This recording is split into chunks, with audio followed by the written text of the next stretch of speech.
Poštovane dame i gospodo, evo na ovom kongresu krasnom na kojemu se isprepliču pravna i medicinska struka, dozvolite mi da vam iz perspektive liječnika ukažem na to kako nova zakonska rješenja djeluju na struku i svakodnevni rad obiteljskog liječnika. U manje od godinu dana Ministarstvo unutarnjih poslova Republike Hrvatske predložilo je 2 zakona kojima se izravno upliče u svakodnevni rad obiteljskih liječnika. 1.11. prošle godine stupio je na snagu Zakon o nabavi i posjedovanju oružja građana, a 1.8. ove godine na snazi je Zakon o sigurnosti prometa na cestama. Usvojenim zakonima obiteljskim liječnicima u Hrvatskoj nametnuta je odgovornost kontinuiranog praćenja zdravstvenog stanja svih punoljetnih građana, potencijalnih vozača, budući da liječnici nemaju podatak tko je od njihovih pacijenata vozač, i zdravstvenog stanja svih imatelja oružja, za koje svaki liječnik u elektronskom kartonu ima vidljiv signal da su vlasnici oružja. Pa tko je taj liječnik koji je sada preuzeo ovako veliku odgovornost? Liječnik obiteljske medicine je liječnik prvog kontakta i ulaz u zdravstveni sustav. On skrbi o cijeloj obitelji. Osnovni alat s kojim djeluje je međusobni odnos sa pacijentom i sa cijelom njegovom obitelji, a u tom međusobnom odnosu, taj međusobni odnos je osnovni preduvjet za uspješni proces liječenja. Inače, u hijerarhiji odlučivanja jednog liječnika dobrobit pacijenta je na prvom mjestu, a pravo na privatnost, povjerljivost i individualni pristup je iznad svih drugih interesa. Tako nas uče od prvog dana, tako radimo i tako bi trebali raditi i živjeti svoj posao. Naravno, povjerenje stvara i ranjivost i liječnika i pacijenta, pa je moguća i zlouporaba, ali da bi uopće na nju posumnjali potrebno je vrijeme. Kako se stvara taj međuodnos između liječnika obiteljske medicine i pacijenta i cijele njegove obitelji? Pa stvara se kroz jedan longitudinalni odnos. To znači da jedan liječnik prati jednog pacijenta, jednu osobu praktički kroz cijeli njegov život. Praktički mogli bismo reći od rođenja pa do smrti. Kontinuiran je odnos. Uvijek isti pacijent, uvijek ista obitelj, u skrbi su uvijek istog liječnika. Taj liječnik brine o svim njihovim potrebama. Dostupan je, nema ograničenja, nema liste čekanja. Liječnik je pacijentu voditelj, njegov odvjetnik kroz komplicirani zdravstveni sustav. Shvaća svog pacijenta u njegovom kontekstu, njegove obitelji, njegove radne okoline, društvenih okolnosti i posjeduje vrlo širok dijapazon stručnih kompetencija. I sada, nakon svega toga, kada se uspostavi jedan odnos u kojemu je obiteljski liječnik zapravo član obitelji, evo, mala digresija, neki dan mi jedan moj pacijent kaže: doktorice, pa vi ste najdraži član naše obitelji. To je stvarno prekrasno za čuti, to blaži dušu. I ovako bi trebalo biti. A sa novim zakonskim rješenjima trenutna situacija je ovakva. Sve udruge obiteljskih liječnika i Hrvatska liječnička komora dobile su kratku obavijest MUP-a 2.11. da je dan ranije na snagu stupio Zakon o oružju. I sad pogledajmo taj liječnik u kojem kontekstu radi. U Hrvatskoj ima 2200 timova obiteljske medicine, od kojih je gotovo 200 bez doktora. Nema kontinuiteta, nema longitudinalnosti, nema poznavanja pacijenta, niti njegove individualne problematike. Ti liječnici skrbe o preko 4 milijuna osiguranika. Prosječno svaki stanovnik u Hrvatskoj čak 12 puta dođe svom doktoru u toku godine. Prosječno ima čak 3,5 dijagnoze pri svakoj posjeti, a sama konzultacija traje samo 5 minuta. prosječno. Jer je dnevni broj posjeta u našim ordinacijama čak 80 do 120 ljudi, pacijenata. I specifičnost našeg rada je u odnosu na druge liječnike što mi skrbimo istovremeno o 17 različitih tjelesnih sustava, a pacijenti nam se prezentiraju sa 500 različitih simptoma. Na primjer, u jednoj jedinoj posjeti pacijent se može žaliti na simptome koji se odnose na različite sustave. Evo, kao što sam ovdje napisala, može imati osip na koži, bol u prsištu, bol u koljenu i nesanicu. Konzultacija je zato iznimno kompleksna i to naročito u ovom kontekstu biopsihosocijalnog pristupa. I sad zamislite, u 5 minuta pacijent se prezentira sa 4-5 simptoma od 4-5 različita sustava i vi trebate procijeniti njegovo sveukupno zdravstveno stanje u odnosu na ova 2 nova zakona. Pa što kaže Zakon o nabavi i posjedovanju oružja građana u članku 15? Izabrani liječnik primarne zdravstvene zaštite, kao i svaki drugi liječnik koji ima saznanje o promjeni zdravstvenog stanja ili tijeku liječenja vlasnika oružja, a koje utječe na njegovu zdravstvenu sposobnost za posjedovanje oružja, dužan je odmah po saznanju za takvu promjenu izvijestiti nadležno tijelo, odnosno nadležnu policijsku upravu, inače će biti u prekršaju i kažnjeno. Podsjetimo se, u 5 minuta kompleksan slučaj.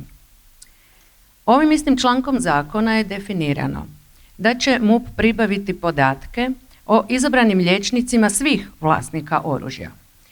Vlasnici oružja dat će MUP-u privolu da se dijele njihove informacije. Potom će MUP obavijestiti sve izabrane liječnike tko je od njihovih pacijenata vlasnik oružja i to se je dogodilo jer je u svakom kartonu vidljiv signal pištolja i ne može se previdjeti.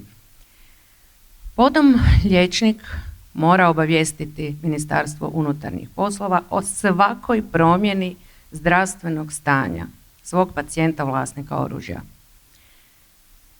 U ovom zakonu brisana je odredba prethodnog zakona o obaveznim periodičnim pregledima imatelja oružja.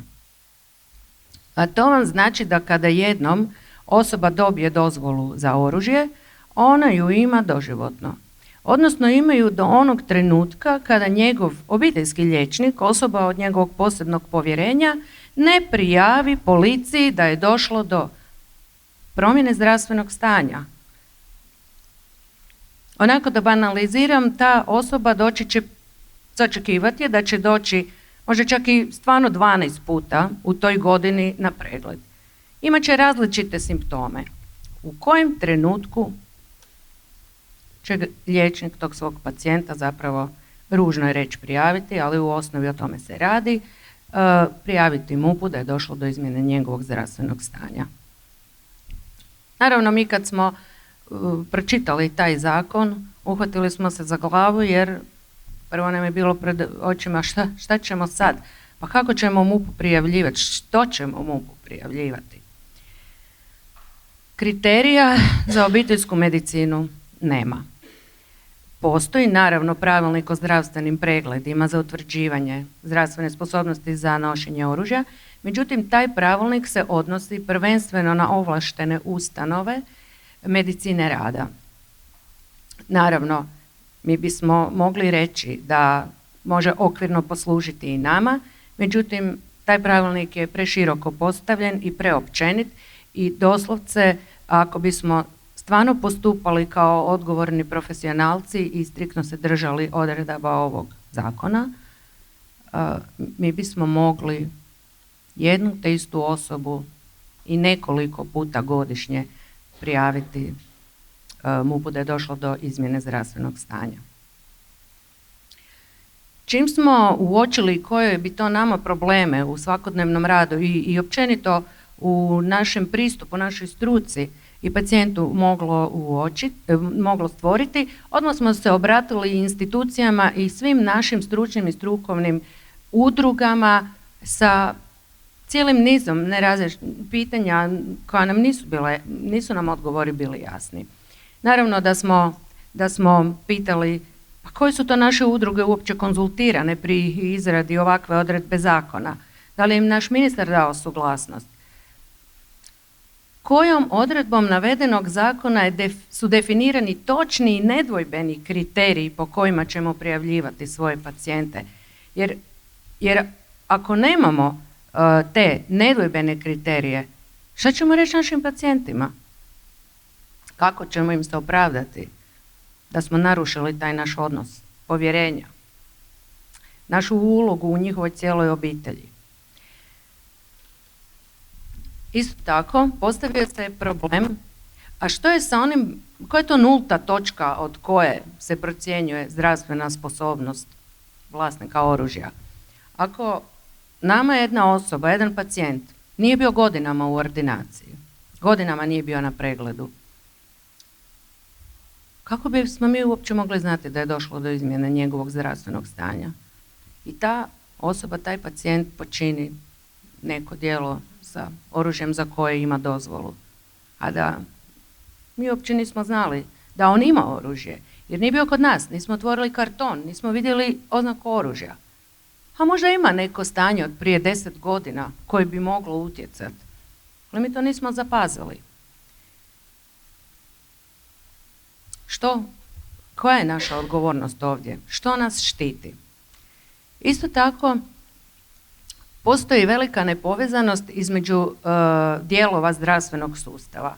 Ako svaki liječnik koji ima spoznaju o promjeni zdravstvenog stanja mora obavijestiti nadležno tijelo, onda se može desiti da naš pacijent već je bio na pregledu kod nekoliko doktora različitih specijalnosti, možda ga je neko već prijavio, možda nije, možda je čovjek već pristupio vještačenju, da li je, da li nije. Svaki put mora platiti popriličan iznos, svaki put njegov nezadovoljstvo sve više raste, ne znam. Evo, dobili smo odgovor od Hrvatske liječničke komore i Hrvatskog liječničkog zbora kao naših vrhovnih udruga, da nisu bili involvirani niti konzultirani pri izradi ovog zakona, a od AZOP-a smo dobili tumačenje da evo ovaj zakon sa aspekata zaštite osobnih podataka nije u skladu s pravnim propisima Europske unije. I ovdje smo u jednoj sivoj zoni. Naše ministarstvo, nažalost, sudjelovalo je u izradi ovog zakona bez da je nas o tome obavijestilo. KOHOM, Koordinacija Hrvatske obiteljske medicine, potom je izdala priopćenje za cjelokupnu javnost, a prije svega usmjereno prema pacijentima, gdje smo naglasili da smatramo da je stvarno neprofesionalno, neodgovorno i necivilizacijski donijeti ovakve odredbe zakona kojima se regulira javna sigurnost građana, a bez prethodnog savjetovanja sa krajnjim izvršiteljima, liječnicima obiteljske medicine i njihovim stručnim i strukovnim udrugama, a kojima se narušavaju osnovne postavke struke u smislu povjerljivog odnosa sa pacijentom, čuvanja liječničke tajne i sigurnog i neometanog rada. Naglasili smo još jednom činjenicu da se vještačenje zdravstvene sposobnosti provodi u ovlaštenim ustanovama timskom obradom koja uključuje najmanje 4 različita specijalista i u striktno zadanim uvjetima prostora, opreme i ljudi koji to rade, a obiteljskim liječnicima nametnuta je teška obaveza da individualno procjenjuju zdravstvenu sposobnost imatelja oružja u 5-minutnoj konzultaciji pri svakoj posjeti svog pacijenta. Jasno, odmah smo predložili i izmjenu zakona. U prvom redu da se reaktivira stari zakon i ponovno uvedu obavezni periodički pregledi i da se ugrade odredbe koje bi stavile težište na osobnu odgovornost prijave promjene na pacijenta. Svim svojim kolegama preporučili smo da se detaljno upoznaju sa svojim zakonskim obavezama te da ih se striktno pridržavaju. Istovremeno smo se ispričali javno svojim pacijentima što smo prisiljeni pridržavati se ovoga što nam je protiv naše volje nametnuto. Evo, tu smo imali niz medijskih istupa i nakon toga nas je Ministarstvo unutarnjih poslova pozvalo na nekoliko sastanaka na kojima se iskristaliziralo da oni ne vide nikakvog problema u ovom zakonu. U posljednjih 10 godina samo je 29 slučajeva prijave od strane liječnika obiteljske medicine bilo i sve su bile opravdane. I pitali su oni nas, pa gdje vi vidite problem? Mi vidimo problem u tome što više ne postoje periodički pregledi obavezni. Vidimo problem u tome što samo mi imamo oznaku tko je vlasnik oružja. Vidimo problem u tome što u Hrvatskoj postoji 160.000 vlasnika legalnog oružja i vidimo problem u tome da smo na kraju jedini odgovorni za javnu sigurnost. A dodatni, veliki problem napravila je i sama policija na način da kada smo se počeli pridržavati zakona, jer mi smo, moram vam reći, štreberi, mi smo odgovorni profesionalci, vidjeli smo zakon kakav je, protumačili smo si ga tako kako je napisan i počeli smo ga se striktno držati. Policijski službenici potom dolaze u kuće imatelja oružja odmah po primitku prijave i oduzimaju oružje. Govore imateljima oružja da ih je obiteljski liječnik prijavio. Zovu liječnike i preispituju opravdanost prijave, dovode u sumnju njihovu stručnu procjenu. Pacijenti prijete tužbama, agresijom, predstavnici lovaca javno prijete i omalovažavaju liječnike, a liječnike zapravo nitko ne štiti ni od verbalne ni od fizičke agresije. Evo, ovo je primjer pisma jednog odvjetnika jednoj našoj kolegici koji joj šalje protest, upozorenje i opomenu. Potom, evo i reakcija lovaca putem odvjetnika.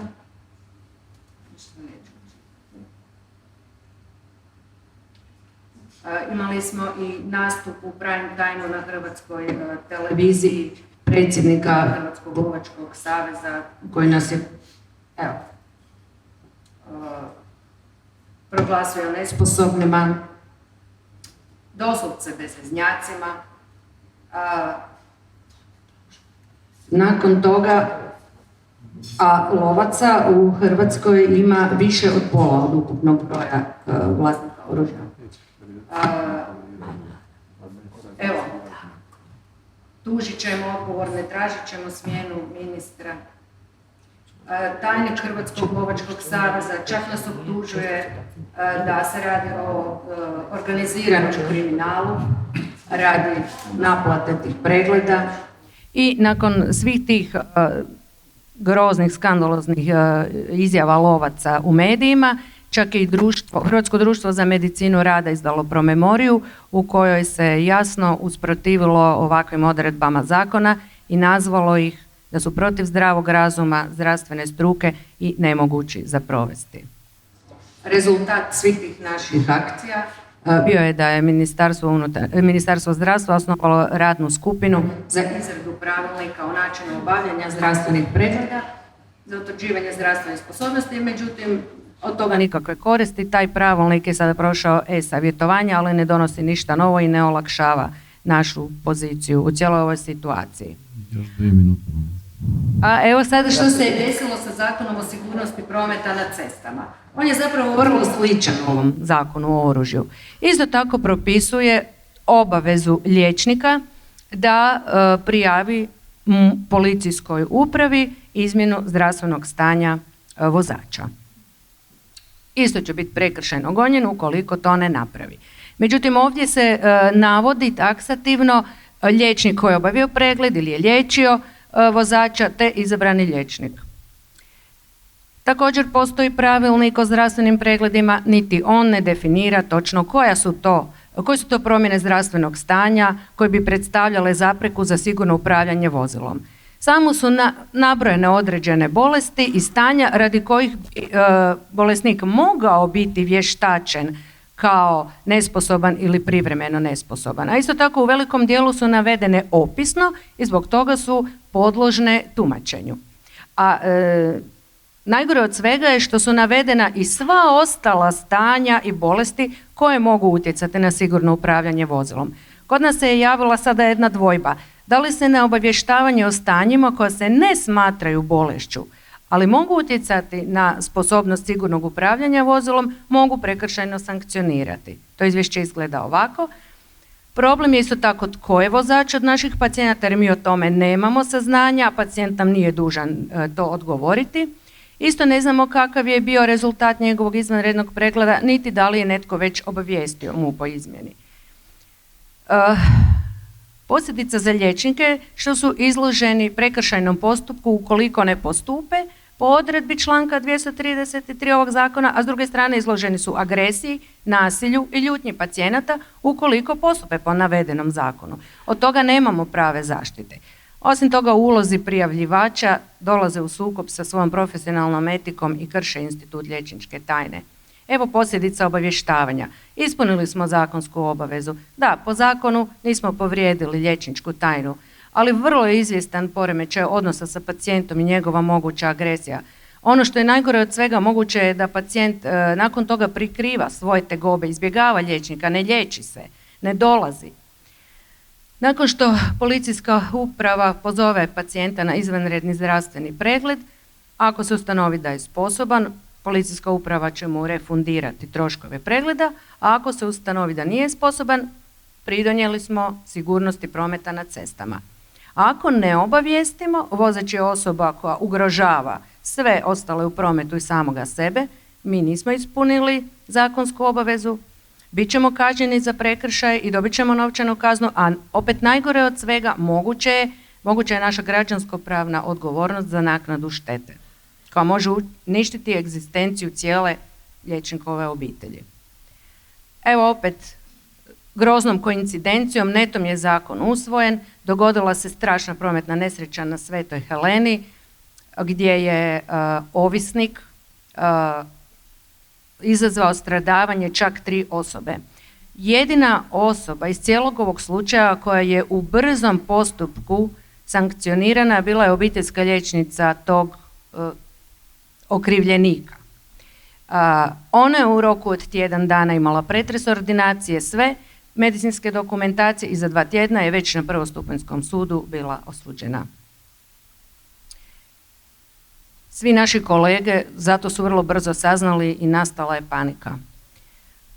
I počelo je masovno i striktno pridržavanje odredbi ovog zakona. Ali evo već sljedeće posljedice za liječnika.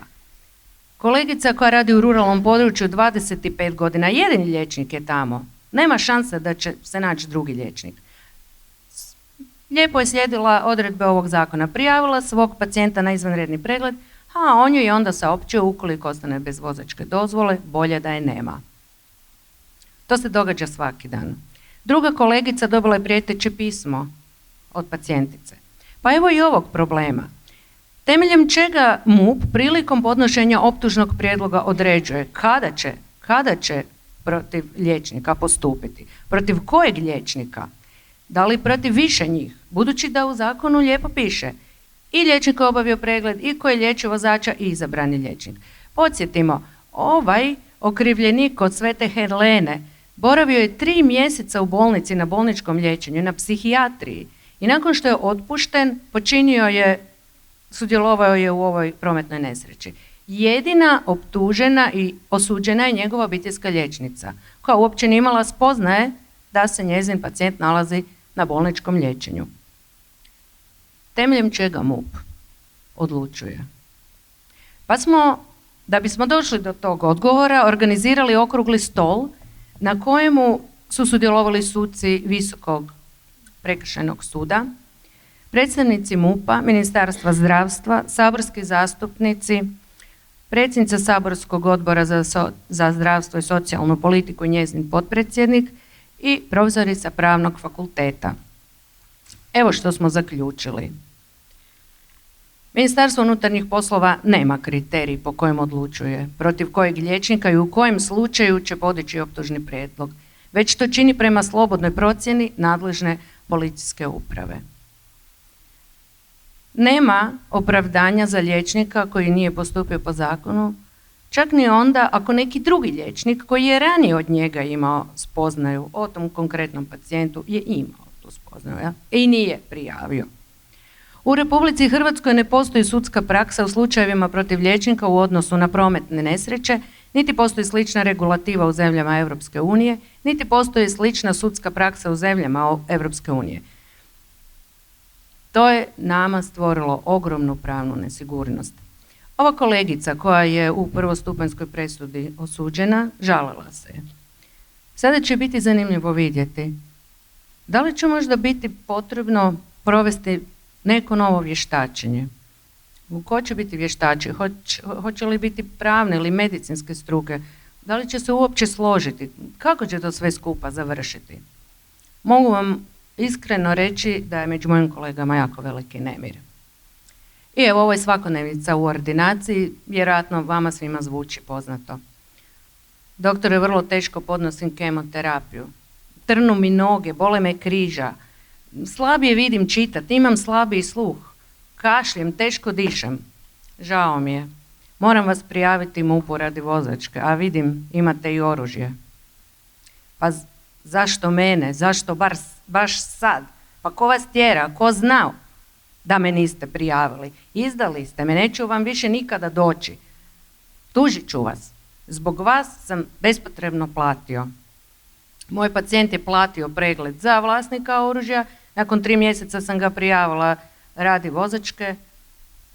Rekao mi je, pazite da vas ne pogazim. Ne znam kako to shvatiti, da li je to polušala, šala, šta je to? Je li bi se to trebalo prijaviti? Kako da nas dvoje dalje nastavimo suradnju? Ova obavijest visi na svim vratima ordinacija diljem Hrvatske i u očekivanju neke promjene, nekog pozitivnog pomaka, ovo je prijedlog KOHOM-a za izmjenu zakona. Mi predlažemo da, naravno, ne možemo izbjeći obavezu, ali da prilikom pregleda upozorimo pacijenta da u ovakvom zdravstvenom stanju nije u određenom vremenu sposoban voziti, te da nam potpiše izjavu da je primio upozorenje i da na tome naša odgovornost prestane. U iznimnim slučajevima gdje pacijent nema uvid u svoje stanje, tek onda da bi smo ga mi baš prijavljivali policiji.